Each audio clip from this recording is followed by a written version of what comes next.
애틀란타 시청자 여러분 안녕하세요. 각 분야의 전문의를 모시고 생활 속의 유용한 정보를 알아보는 애틀란타 생활정보 진행을 맡은 유도영입니다. 오늘은 법률 시간으로 전문직 취업 비자 변경 신청에 대해서 말씀해 주시고자 진명선 변호사님 함께 해주셨습니다. 진 변호사님 안녕하세요. 안녕하세요. 그 취업 비자, 특별히 이제 H1B 전문직 그 취업 비자 그것이 뭐 변경 신청이 뭐 의무화됐다고 하는 네네. 그런 이야기가 있는데요. 네. 네. 지금 다른 부분이 아니시고, 전문직 취업 비자, 그러니까 H1B 비자를 가지고 계시는 분들 중에서, 이제 근무지 주소가 바뀌게 되시는 경우가 있으시거든요. 같은 스폰서 회사이신데도, 이제 회사가 큰 이제 기업이다 보면, 그리고 어느 정도 이상의 규모를 가진 기업이면, 지점이 여러 군데가 있을 수도 있고, 그래서 근무지가 처음에 H1B 서류가 들어갈 때는 이제 A라는 지점에서 일하시는 것으로 예상을 해서 그렇게 접수가 들어갔었다가 승인이 나왔다라고 하시면요. 그 지점에서 이제 일을 하셔야 되시는 거잖아요. 네. 그러셨다가 예전 같은 경우는 그랬다가 이제 그 뭐 B라는 지점으로 같은 회사 내에서 일하는 이제 근무처 주소만 바뀌는 경우에는 그 부분에 대한 그 상황을 이민국에 보고는 해야 되는 거는 맞으셨어요. 그런데 네. 새로운 변경 신청서를 접수비를 새로 내면서 이렇게 하실 필요는 없으셨고, LCA라고 하는 노동청에 처음에 접수하게 되는 그 서류에만 이제 정정을 해서 주소지가 이렇게 바뀌게 됩니다. 근무처 주소가. 그 부분만 이제 보고를 하시면 되셨었어요. 네. 그런데 지금부터는 일단 지금 뭐 5월 말부터 하셔서 아예 같은 법인 내에서, 그러니까 같은 회사 내에서 근무처만을 옮기게 되는 경우에도 아예 그 이민국 서류인 페티션을 다시 작성을 하셔서 이제 내 직장에 이렇게 변경이 상황이 있습니다라는 거를 정식으로 이민국을 통해서 그렇게 이제 신청을 하셔야 되세요. 보고를 하셔야 되세요. 네. 그래서 보시면은 그리고 이제 또 주의하셔야 되시는 게 예전에 H1B를 취득을 하신 후에 근무지를 옮기신 분들도 이번 이제 8월 정도까지는 8월 중순 8월 18일 정도까지는 비자 변경 신청을 하셔야만 하세요. 그러시니까는 염두에 두시고 아마 그 H1B를 내주셨던 회사에서 고용하신 이제 이민 변호사가 H1B를 도와주셨거나 하시면 또 그런 사항을 이제 알려주실 거예요. 그런데 이제 혹시라도 그 회사 담당 변호사와 자주 변경 상황이나 이런 부분에 대해서 연락을 하지 못하고 계시는 상황이시라면, 그렇다고 그러시면 이제 미리 연락을 해보시거나 어떻게 이 신청서를 이제 작성을 해서 넣을 수 있는지 그런 부분을 회사와 상의를 하셔야 되실 거예요. 네. 그러시고 그래도 이제 하나 아직도 그래도 좀 편리한 점으로 남아 있는 부분은 같은 이제 도시 내에서 같은 지역에서 근무지를 옮길 경우에는 괜찮으시고요. 그리고 또 30일 이내에 단기 출장을 잠깐 갈 수 있으시잖아요. 이제 회사가 예를 들어서 미국 전역에 이제 여러 지점이 있는 그런 회사라고 하실 때 아틀란타에서 주로 근무를 하시는데, 예를 들어 아리조나에 있는 지점에도 1년에 몇 번씩 한 2주면 2주, 3주면 3주씩 이렇게 가셔서 그쪽 지점에서 이제 또 돌아가는 일을 도와주고 오신다라든가 이렇게 출장을 가셔야 되시는 경우가 있을 수 있으시잖아요. 그런 분들이시라고 하면 30일 이내 기간에 단기 출장은 근무지 변경으로 간주되지 않습니다. 그러니까는 그런 경우라 그러시면 전혀 이제 해당 사항이 없으신 부분이시고요. 그리고 아까 말씀드린 것처럼 그 근무지 A에서 근무지 B로, 그러니까 지점 A에서 지점 B로 이렇게 옮겨 가시는 경우에도 이제 지역이 많이 떨어진 곳이 아니라 이제 우리로 보자면 아틀란타 주변 지역이라고 하거나 이렇게 같은 도시 인근으로 가는 거라 그러면 그 LCA 서류에만 주소를 바꿔서 신고를 하시면 되십니다. 그래서 이제 이번에 이렇게 지난달 말, 그러니까 5월 말부터 이렇게 시행되는 이 사항에 의해서 이제 스폰서 기업들은 이 이민국에 비자 변경 신청 서류를 다시 정식으로 내면서, 그러니까 H1B를 처음에 받으셨을 때처럼, 처음에 신청하실 때처럼 그걸 다시 내셔야만 된다라는 상황이거든요. 그렇기 때문에 이민국에 서류를 접수를 할 때는 이 서류 같은 경우는 또 서류 접수비도 당연히 또 요구가 되어요. 그래서 이민국에 이 서류 접수비에 지금 현재 서류 접수비에 해당하는 325불도 주소 변경만을 위해서도 할 수 없이 지불을 하고 지금 그 신청서 자체를 다시 다 작성을 하셔서 접수를 해야만 하는 그런 상황에 이제 처하게 되시는 거세요. 그러니까는 그런 부분을 잘 고려하셔서 미리 준비하시고 이제 서류 접수를 하셔야 되실 거고요. 그리고 근데 네. 그 왜 근무지 그 30일 이내라고 그랬는데 네네. 30일이 이제 초과되면 네. 이제 신고를 해야 되잖아요. 근데 왜 이런 것이 나왔을까요? 그러면? 그거에 대한 이제 법적인 근거가 되시는 부분은 다른 게 아니라 H1B 규정을 이제 보시면 이민법에서 원래 처음에 원서를 넣으시잖아요. 이 스폰서 회사에서 이 포지션으로 이 지점에서 이 주소지에서 이러이러한 일을 하게 될 것입니다. 라고 다른 부분도 작성을 하게 되지만 회사에 대한 부분을, 일하는 부분을 그렇게 자세히 기록을 해서 처음에 원서를 접수를 하시는 거세요. 네. 그러신데, 이 규정에 의하면 일하는 곳이나 아니면 일하는 부분이나 이제 포지션이나가 이제 아주 심하게 아주 크게 바뀌는 상황이 있게 된다면 그러면 아예 페티션을 다시 작성을 해서 재고려를 이 H1B 포지션 자체에 대한 재고려를 받아야 되는 상황에 처하게 되시거든요.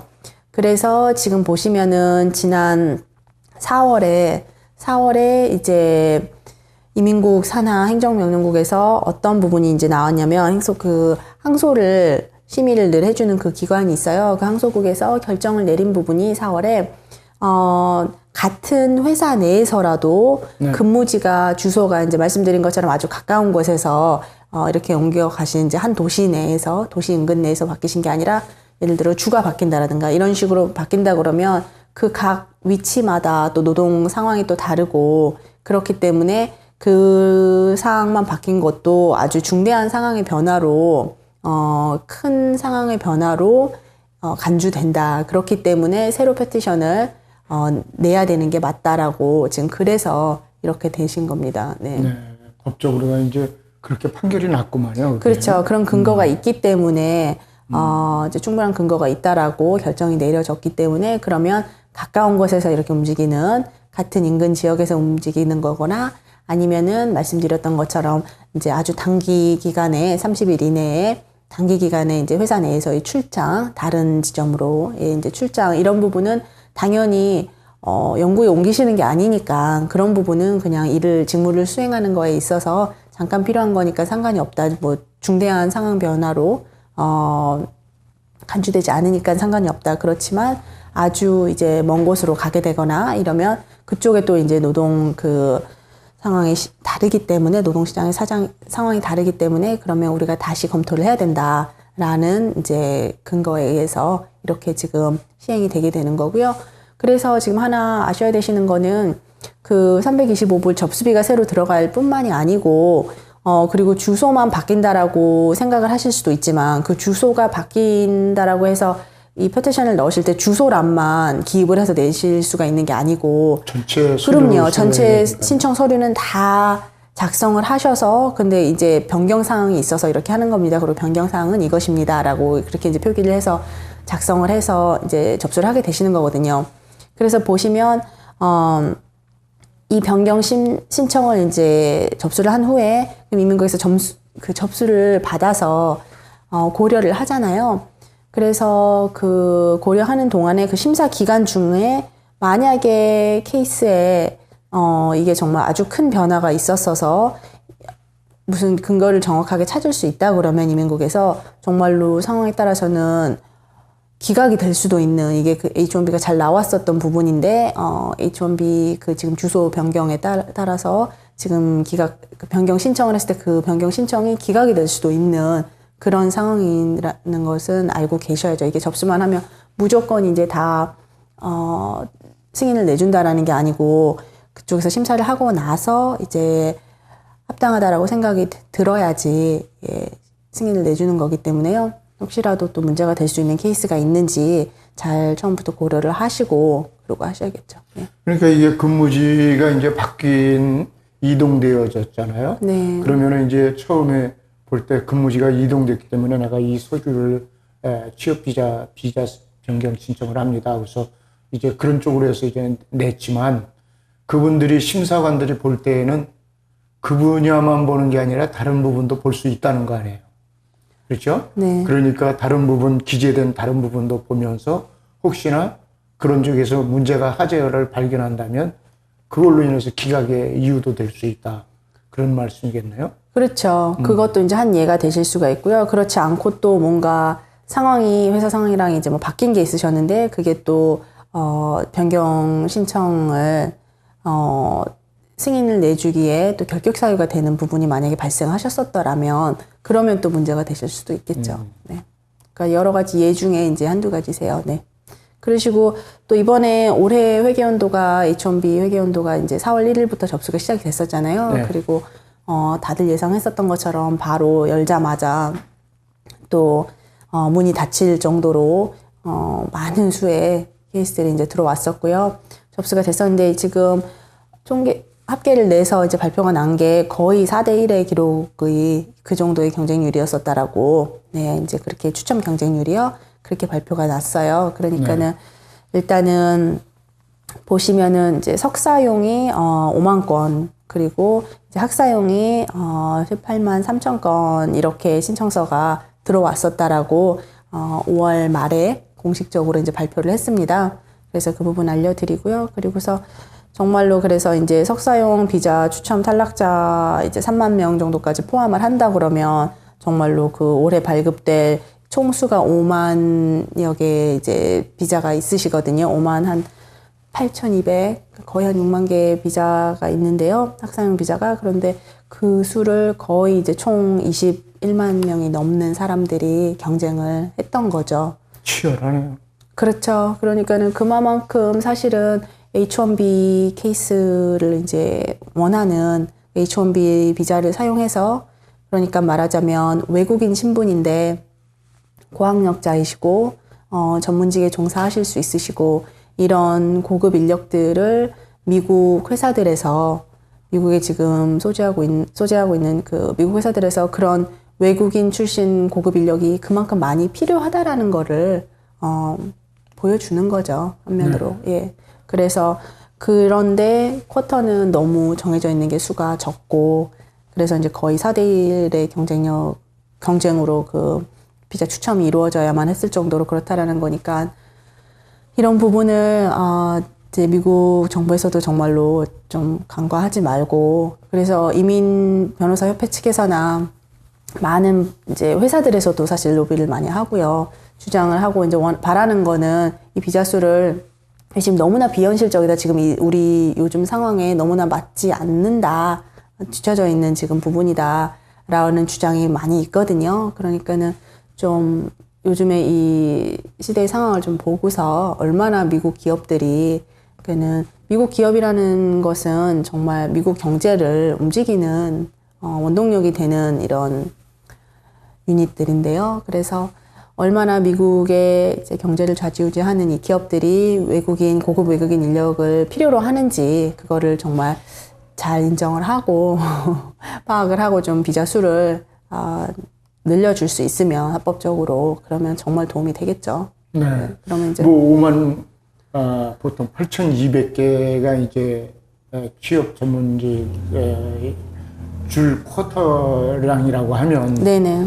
그것이 무슨 기업에서 기용할 때 정말 저희는 그것만 필요합니다 하면은 뭐 또 그럴 수도 있겠지만 기업들은 또 더 많은 사람들을 필요로 하는 거 아니에요. 네. 지금 경기 불구하고, 상황이 또 그렇다라는 거죠. 예. 그런 현실인데도 불구하고 쿼터량을 58,200개만 준다면 나머지 사람 21만 3천 명이 남는데 네네. 그 사람들을 더 뽑아서 이렇게 일할 수 있도록 하면 그게 결국은 경제의 부고 인력 자원의 확보인데 하는 그런 맞습니다. 생각이 드네요. 어떻게 맞습니다. 그래서 미국 기업들에서 정말로 본인들의 이제 기업들을 효율적으로 최대한 경쟁력 있게 잘 유지를 해 나가고 하려면, 생산을 해 나가고 일을 하려면 이만큼의 많은 수의 외국인 출신들 고급 인력자들이 필요하다. 전문직에서 일할 수 있는, 그렇기 때문에 이렇게 스폰서를 하는 것까지 다 감수해 가면서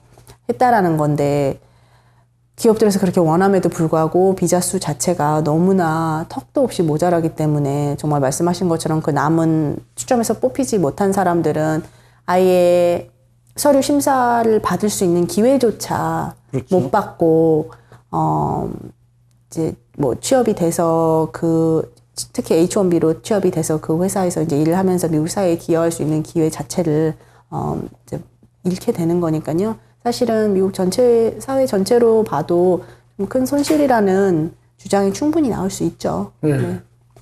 그리고 이제 최근 H1B 비자 승인을 받았는데 그런데 신청자 고용주가 주의해야 할 그런 사항이 뭔지. 네. 지금 제가 아까 초기에 말씀드렸던 것처럼 한 가지는 이제 5월 말부터 이제 적용되는 걸로요.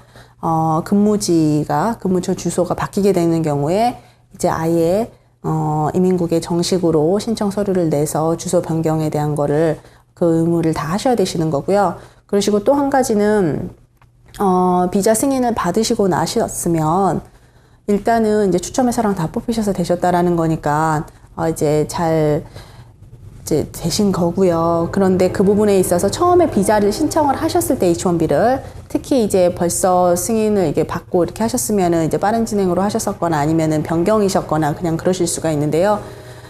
처음에 신청을 그렇게 하셔서 승인을 받으셨다라는 거는 그 신청한 내용대로 거기서 정말로 실제로 일을 하기 위해서 신청서를 내고 다 하셨다라는 뜻이잖아요. 그렇기 때문에 상황이 바뀌어서 그 비자로서 그 비자를 활용해서 미국에 계시는 게 아닌 게 되고 뭐 만약에 상황을 바꾸셔서 본인이 이제 사업을 하신다라는 걸로 바꾸셔서 H1B가 아닌 이제 그 고용돼서 이렇게 하시는 게 아니라 이제 개인 사업체를 이제 꾸려 나가시면서 하신다 그러면 이제 그 비자로 바꾸시거나 이렇게 되시면 몰라도 H1B로 받으셨으면 그 H1B 본인 받으신 신분에 위반되지 않도록 잘 그 모든 규정을 지키시면서 실제로, 그러니까 첫째는 실제로 일을 하셔야 되시는 거고요. 네, 그리고, 네, 그리고 일을 당연히 하실 때도, 다른 업무 내용으로 이제 하시면 또 안 되시고, 처음에 접수하실 때 내가 내 포지션과 이제, 내 경력과 이력, 그리고 이제 학력에 맞춰서 이 회사에서 그런 부분이 필요하기 때문에 이러이러한 이 포지션에서 이러이러한 직무를 볼 것입니다. 라고 다 서류를 작성을 하셔서 이민국으로부터 납득을 받았기 때문에 승인을 받으신 거잖아요. 네. 그래서 실제로 그 비자를 받으신 다음에, 그래서 미국에 오신 다음에 아니면은 다른 신분에서 그 H1B 신분으로 이제 신분 변경이 되신 다음에는 그 해당되는 유효 날짜부터는 실제로 거기서 그 포지션으로 그 일을 하셔야죠. 네. 그게 이제 유지가 쭉 되셔야 되세요. 그래서 특별한 변경 사항이 생기게 되신다 그러면 아까 주소 변경에 대해서도 말씀드린 것처럼 이제 변경에 대한 변경 사항을 신청서를 또 작성해서 이민국에 제출을 하시고 승인을 받으셔야만 되세요. 네. 그래서 그게 승인이 나오고 나면 그 승인 받으신 내용대로 또 그러면 아니면 받으신 장소에서 또 이제 계속 H1B를 유지를 하시면서 일을 하실 수 있는 거고요. 네. 그러니까는 요즘 같은 경우는 그 감사도 있거든요. 그렇기 때문에 이제 그런 부분을 조심을 이제 하셔야죠. 비자 나오면 이제 끝나는 게 아니라 그럼요. 또 와서 확인하는 그런 절차가 또 있네요. 네, 그런 부분이 불시에 지금 감사가 나온 부분이 몇 년 전에도 있으셨고 지금 최근 몇 년 동안에는 감사 나오는 경우가 그전에는 뭐 거의 안 나오는 상황이었는데 요즘에는 상당히 많이 나오는 편이에요. 그렇기 때문에 물론 감사를 나오지 않는다 하더라도 원래는 아주 엄격히 얘기하면 당연히 그 승인 받으신 내용대로 처음에 신청 들어갔던 내용대로 계속 일을 하셔야 되시는 게 당연하잖아요. 그런데 그 부분을 꼭 지켜야 되신다라는 거죠. 왜냐하면 갈수록 더 이제 까다롭게 확인을 하게 되시니까요. 까다로워진다고 하는 것은 그 법의 모든 취지를 지키지 않는 게 아닐까. 그렇죠. 이제 그런 현상이 나타나는 것 같아요. 네, 맞습니다. 오늘 그 취업 전문직 비자 주소 변경이며 뭐 이런 여러 가지 말씀을 해주셨는데 오늘 말씀해 주신 거에 대해서 한번 요약해 주시겠습니까? 네, 일단은 지금 가장 중요한 내용으로 또 말씀드렸던 부분은요. H1B를 이제 신청을 하셔서 받으신 다음에 일을 하시면서 이런 전에 같은 경우에는 일하시는 내용이 바뀌게 되거나 아니면은 회사를 옮기게 되시거나 A라는 회사에서 스폰서 받으셨다가 B라는 회사로 이제 H1B를 다시 받아서 다른 곳으로 가시거나 이런 경우에만 변경 신청서를 내셔서 승인을 받으신 후에 이렇게 변경이 가능하셨었어요. 그런데 지금 5월 말부터는 그 같은 회사를 위해서 계속 일을 하는 상황인데도 그런데도 그 근무처만 바뀌는 상황 이렇게 되실 수 있잖아요. 근데 그런 경우에도 아주 이제 가까운 인근 도시 내에서 바뀌거나 이러는 게 아니라면 그리고 또 한 30일 이내에 이런 단기 출장이 아니라면 그런 주소 변경만 있는데도 근무처에 대한 주소 변경만 있는 경우에도 신청서를 제대로 정식으로 접수를 하시고 신청서도 다 내시고 그다음에 승인을 받으신 후에 그게 가능하신다라는 거를 알려드렸습니다. 네. 오늘 애틀란타 생활정보 법률 시간 전문직 취업비자 주소 변경에 대한 말씀을 해주셨는데요. 진명선 변호사님 감사합니다. 감사합니다. 감사합니다. 지금까지 시청해주신 모든 시청자분들께 감사드리고요. 다음 시간에 저희는 다시 찾아뵙도록 하겠습니다.